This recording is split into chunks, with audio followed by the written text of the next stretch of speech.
اللہ کو اپنے بندوں سے جتنی محبت ہے، دنیا کائنات میں کسی کو اتنی اس محبت نہیں،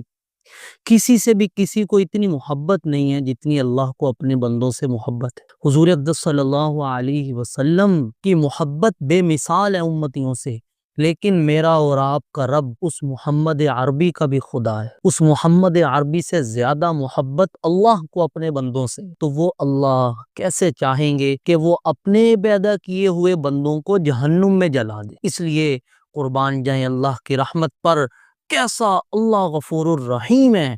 کیسا اللہ رب العزت بخشنے والا ہے کہ جہنم بھی پیدا کی خود اللہ نے، پھر اس جہنم سے بچنے کے راستے بھی ہمیں بتائیں۔ حضور اقدس صلی اللہ علیہ وسلم فرماتے ہیں کہ جو بندہ فجر کی نماز کے بعد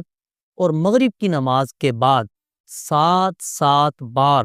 یہ دعا پڑھنے کا اہتمام کرتا ہے، اللہم اجرنی من النار، تو اللہ رب العزت کا وعدہ ہے کہ اللہ اس کو جہنم میں نہیں جانے دیں۔ اللہ کے نبی صلی اللہ علیہ وسلم فرما رہے ہیں، میرا اور آپ کا یقین ہے کہ یہ زمین آسمان اوپر نیچے ہو سکتا ہے، لیکن حضور صلی اللہ علیہ وسلم کا فرمایا ہوا ارشاد کبھی غلط نہیں ہو سکتا۔ اب فجر کے بعد تو چونکہ دعا مانگی جاتی ہے، سنتیں نہیں ہیں، تو فجر کے بعد تو ہم یہ دعا پڑھ سکتے ہیں 7 بار، لیکن مغرب کے بعد چونکہ سنتیں مؤکدہ پڑھنی ہیں، اس لیے مغرب کی نماز کے اندر اس کے سلام کے بعد یہ دعا نہ پڑھیں، بلکہ پہلے سنتیں ادا کریں، سنت ادا کرنے کے بعد 7 بار آرام سے بیٹھ کے اس دعا کو پڑھیں۔ آپ حضرات اس کا اہتمام شروع کر لیں، اس دنیا کے اندر ہی آپ اس کے فائدے محسوس کرنا شروع کر دیں گے۔ کیوں؟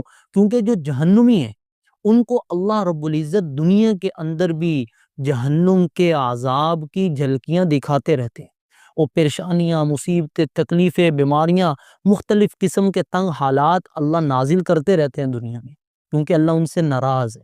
اللہ ان سے ناراض ہے۔ تو اس لیے اللہ رب العزت دنیا میں بھی چین سکون دے دیں گے، اور جہنم مرنے کے بعد جو زندگی ہے اس میں تو جہنم سے خلاصی ہو ہی جائے گی۔